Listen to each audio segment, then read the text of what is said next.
Welcome one, welcome all to a world where anything is possible. This is Love versus Fear. Episode 6, Freedom, Morality, and Natural Law. Reason why I'm doing episodes so closely, back to back, is because I'm bored. So, deal with it. We'll just jump right into it, okay?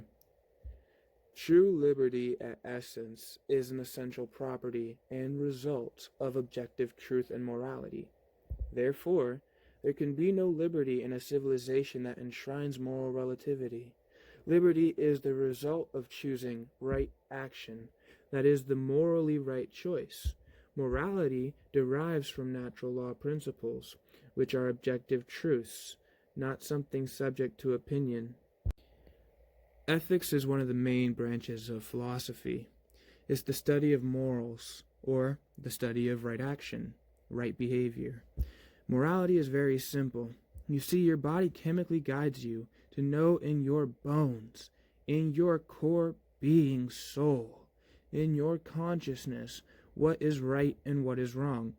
The wrongs have been said in many ways. Do no harm. Don't steal another's property or injure another's body.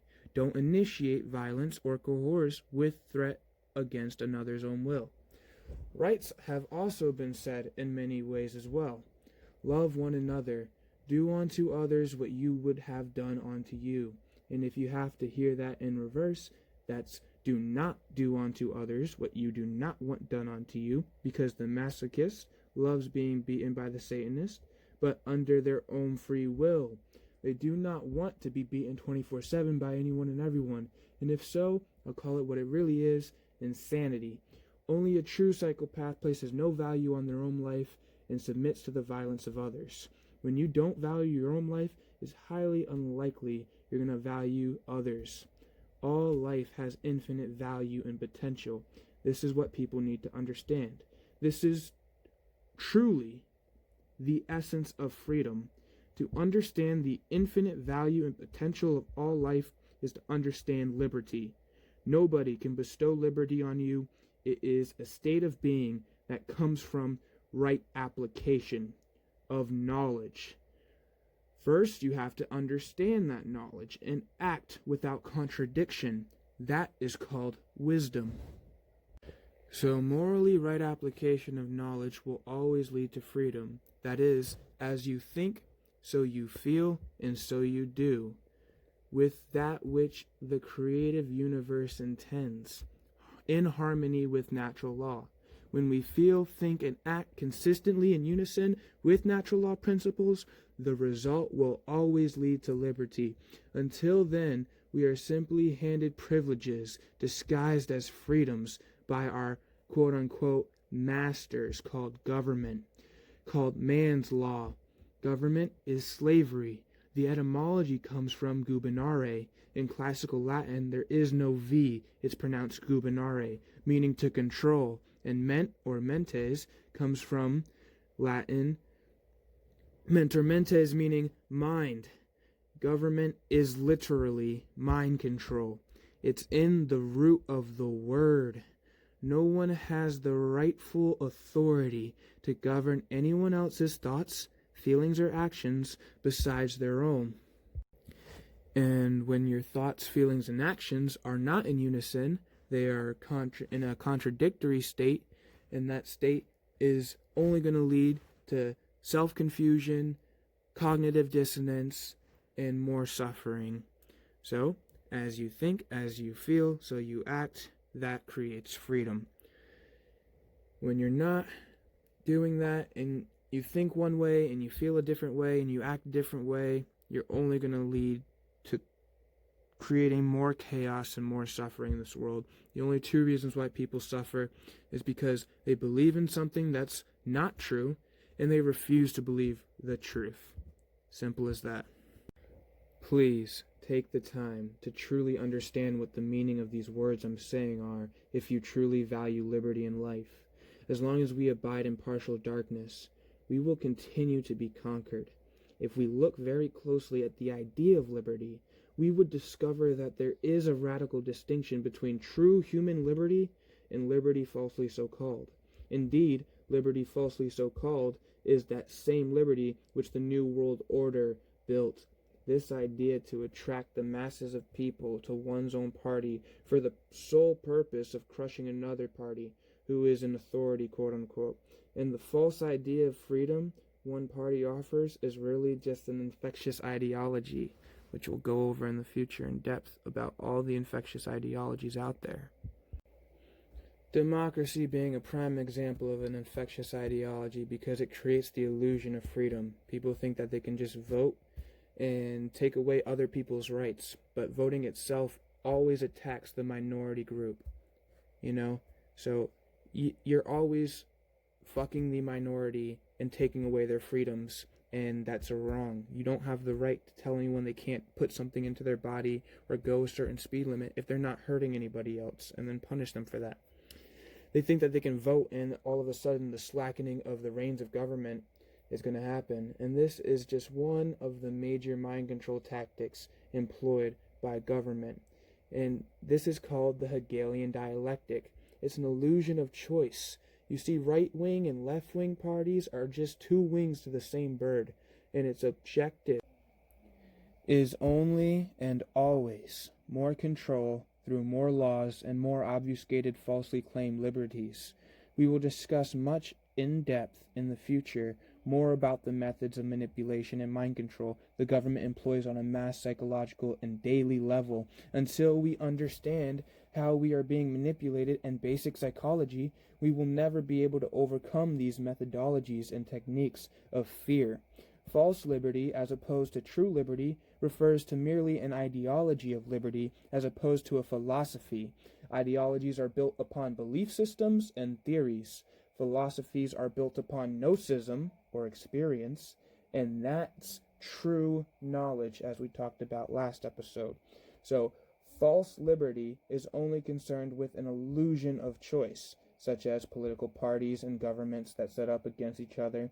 The claim of freedom, security, and peace is a poor claim, when in actuality, government's only goal is to control and own you with more laws, restrictions, and sanctions. Even revolutions are manipulated to a large extent. There may be an appearance of more freedom, but ultimately the reins of government control still remain. Just like the BLM movement, it's set up, we'll talk about that next episode, by provocateurs by the government. And it's again to distract us from what really matters, to get us fighting in between ourselves and bickering. It's a divide and conquer technique. And ultimately to government, no lives matter. It's only there to own you and enslave you. It is not a state of true liberty because it restricts freedom of choice and free action. True liberty is a result of morality. As the morality of a population increases, the freedom of that population increases. But when you have an increase in immorality or wrongdoing, wrong behavior where individuals or groups think it's okay to hurt other beings and initiate violence, you get a society of moral relativists or psychopaths, which is basically the society we are living in today. Newsflash. Hate to break the truth to you, but we'll continue to head down the path of chaos and go deeper into evil slavery as a collective until the aggregate population understands natural law principles. And ultimately, it's the truth about love, morality, and freedom as it exists in nature and ultimate reality. So where does the idea of false liberty come from? What is false liberty? What is true liberty? Knowledge of these correct answers to these questions is still lacking in the bulk of the patriot movement, and to the degree that it is lacking, so is integrally unity and true power to overcome the menace. Until the patriot movement unifies itself under the philosophical and natural law principles, it will win only apparent victories, while the satanic New World Order continues its long march to total global domination. I'm talking about families like Rothschild, Rockefeller, and the Morgan family, who own the Federal Reserve and participates actively in the organization known as the Bilderberg Group, and other satanic groups and families we'll discuss in the future in great length. In fact, most of the freedom movements the Patriot, the Tea Party, etc., they're all ignorant of what comprises true liberty. The true fight for liberty must be based on philosophical underpinnings of universal principles of natural law, or it won't work. It will fail, and as the fight fails, so it leaves the path open to tyranny and global governance. The culture of government needs to get you to believe your value is worth less than infinite, that it is worth less than man's law. In governments, this is the sort of conditioning and mind control that has been taking place since birth. We are indoctrinated into a system that teaches us what to learn and what to think, not how to learn and how to think. Through the brainwashing technique of rote learning and culture, a lot of people think culture is their friend. It's not. It's their cult. It's in the word cult, your cult.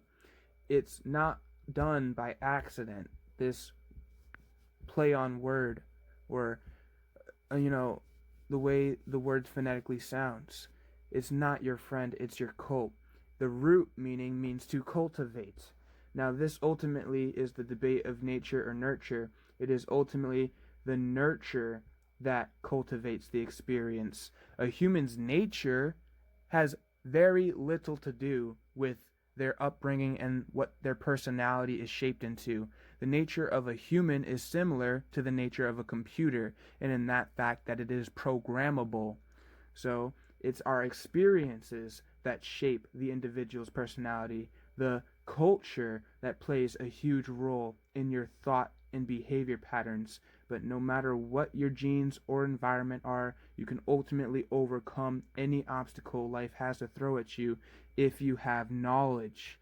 Doesn't matter what you thought before, you can always change. You can always will to learn, understand, and grow, and apply the truth which is present everywhere if you persevere with great determination towards a goal greater than just yourself, greater than just your collective needs too. Needs of yourself and your world, they're noble, but there's greater things in life. Things like freedom. Your own comfort pales in comparison of freedom, truth, and love. This creates all harmony and balance of all life. That is the true great work. That is the true purpose of life. And freedom is the one true purpose. It is purpose that created us, purpose that connects us, purpose that pulls us. It is purpose that drives us. It's purpose that defines us. Without a higher purpose, a purpose of freedom, life has no meaning.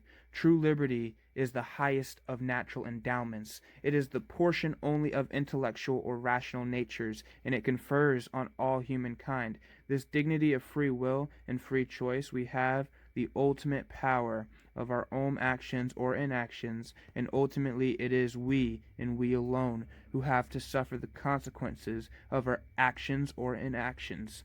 Evil attempts to rule by fear and get you to believe your value and potential is less than infinite. To instill psychologically in your mind the victim mentality. The world is so big and I'm so small.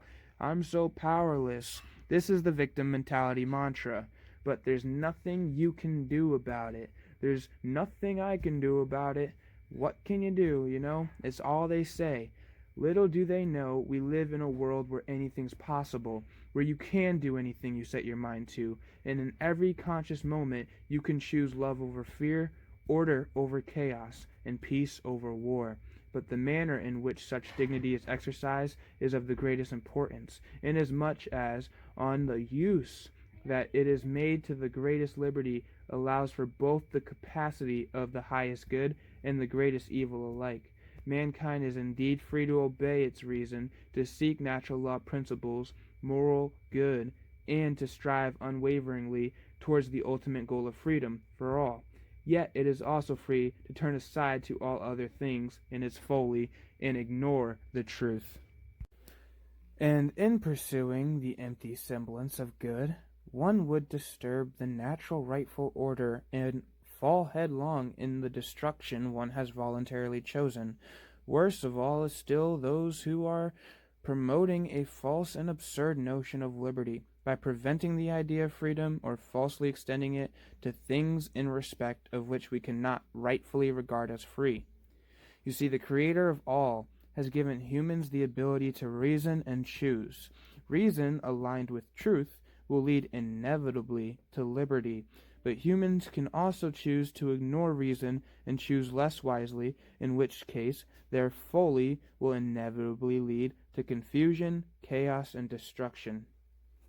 The Declaration of Independent States as follows: "We hold these truths to be self-evident, that all men are created equally." And I really do hope they were referring to all mankind, but nonetheless it also says, "All men were created equal, that they are endowed by their Creator with certain unalienable rights, that among these are life, liberty, and the pursuit of happiness." Sad to say, this is very ambiguous and therefore dangerous proposition, as it is subject to any number of conflicting interpretations. Indeed, the proof of its weakness is the young age of the total collapse of the American Republic. Obviously, that clause has not been interpreted properly, and if it had been, we would not have devolved into barbarity in less than 250 years. It can be argued that the American Republic was built on Freemasonic sand, and thus, if we are going to rebuild it, we might want to recodify our foundational principles in order for America to throw off its international oppressors. A proper understanding of natural human liberty in the minds and hearts of the American people is indispensably necessary, for we the people have been brought low and rendered soft and vulnerable as the direct result of having embedded and believed a false notion of liberty and ignored natural law principles and a false pursuit of happiness. Happiness is way too ambiguous. It is a shallow feeling that does not predicate freedom, because sometimes we must feel pain when we do the right thing, just like exercise, for an example. But as a natural endowment given to human nature by God, the omnipotent creator of the universe, liberty must exist for an end or ultimate purpose, and this end must be identical to the essential determination and composition of human nature, which is rational, intellectual, and volitional. The end objective of the rational will and of its liberty is that which is good, only which is in conformity with reason. Liberty belongs only to sentient beings who are conscious to the degree they can recognize, respect, remember, or reconcile the truth. Without this ability of responsibility, the ability to respond, to be a causer, a co-creator, and not just a mere effect or animal, plant, or mineral lower in consciousness and awareness, the extent of change they can affect is limited. Animals do not possess liberty inherently. This does not mean they don't deserve it, but at birth considered to be in its nature, unlike humans' nature, who have the capacity for infinite intelligence, value, and possibility of ascending infinitely in consciousness, love, and truth and freedom. It is the facility of freely choosing means fitted for the end purpose that one is master of their own actions and can choose one thing out of many. Freedom of choice is therefore the essential property of the human will, but the will cannot proceed to act until it is enlightened through intellectual knowledge or gnosis, which is knowledge through experience. For the proper objective of the will is the good, but the will cannot proceed to act until it is enlightened by the intellect. Nothing can be desired by the will unless it is judged by the intellect to be good. Thus, in all voluntary acts, choice is subsequent to an intellectual judgment that something is good or desirable. Our gift of reason is means to a specific end. If we use our intellect in harmony with natural law, that is, free of cognitive dissonance or contradiction, if we use it with truth, we become more free and progress towards our ultimate end, freedom. I do not pretend to know exactly what that ultimate end looks like, but our nature rewards acting out of love and moves us closer to unity. Our gift of will is tied to rational thought. We all use reason to judge the options before us, and then we choose, resulting in action. Every voluntary act is an expression of our ability to choose rightly, but we always choose based on our evaluation of what will result in the most good. Our thought processes can fail to deliver the idea of good. We may believe instead of truly know, with our logic, reason, care, and empathy. Most people are trapped in their left brain, the left hemisphere of their neocortex, which we'll talk in further depth on future episodes on psychology and the neurology of the brain and how it really works. But you got to use both left and right brain hemisphere. You got to activate and apply something called the EG coherence, which is balancing of these two hemispheres, and using holistic thought processes and not just analytical and linear thought processes.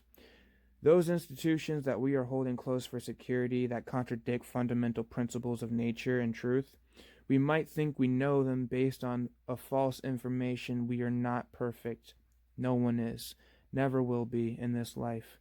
But striving to constantly challenge the coinciding and amplification processes, otherwise known as confirmation bias, we all have adopted from our parents and peers, we may start to discover and understand that which is and which has occurred, that which is true, will always keep us pointed in the right direction towards freedom.